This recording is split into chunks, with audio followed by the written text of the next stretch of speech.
नमस्कार, आप देख रहे हैं सी न्यूज़ भारत और मैं हूं ऋषभ सक्सेना।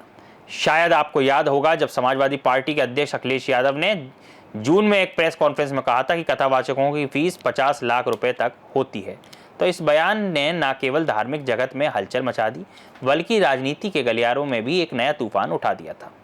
खासकर जब उन्होंने नाम लेकर कहा कि कुछ कथावाचक अंडर टेबल पैसा भी लेते हैं, तो सवाल उठना लाजमी था। क्या आम आदमी के लिए ये कथाएं महंगी होती जा रही हैं? क्या धर्म सेवा अब सिर्फ अमीरों के लिए बन रही है? लेकिन इस विवाद की सच्चाई अब सामने आई जब बागेश्वर धाम के पीठाधीश्वर पंडित धीरेन्द्र शास्त्री ने सीधे अखिलेश यादव को खुला चैलेंज दिया। धीरेन्द्र शास्त्री ने साफ कहा, हम दक्षिणा लेते हैं, इसमें कोई संदेह नहीं, लेकिन जितनी उन्होंने कही है उतनी हमें आज तक मिली ही नहीं।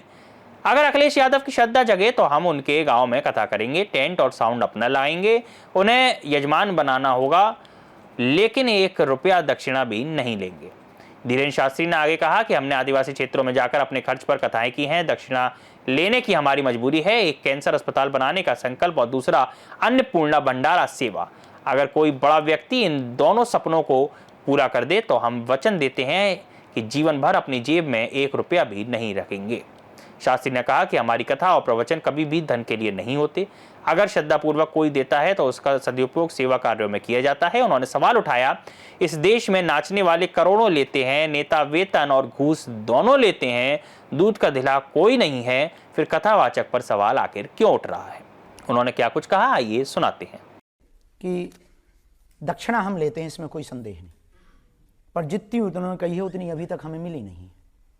उनसे हम कहेंगे कि उनकी श्रद्धा यदि जगे, हमारी कथा करवाएं, हम उनके गांव में जहां वो कहेंगे वहां आएंगे, टेंट भी अपना लाएंगे, साउंड भी अपना लाएंगे, यजमान उनको बनना पड़ेगा, 1 रुपया दक्षिणा नहीं लेंगे और कथा सुना करके जाएंगे। देखो, हमारे पिताजी तो मुख्यमंत्री नहीं थे, तो अब व्यवस्था चलानी है तो दक्षिणा तो लगेगी। कोई श्रद्धापूर्वक दे देता है तो हम मना नहीं करते। मध्य प्रदेश के छतरपुर से सी न्यूज़ संवाददाता कुलदीप सक्सेना की रिपोर्ट। इस पूरे विवाद ने एक बार फिर यह साबित किया है कि धर्म और राजनीति का रिश्ता कितना जटिल और संवेदनशील होता है। जहां एक ओर आस्था और सेवा का प्रतीक कथा है, वहीं दूसरी ओर यह भी जरूरी है कि इसे आम आदमी के लिए सुलभ रखा जाए ताकि धर्म का सच्चा संदेश हर दिल तक पहुंचे। अंत में यह कहना गलत नहीं होगा कि धर्म और सेवा को जोड़ने वाले कथावाचक समाज के लिए एक सेतु का काम करते हैं।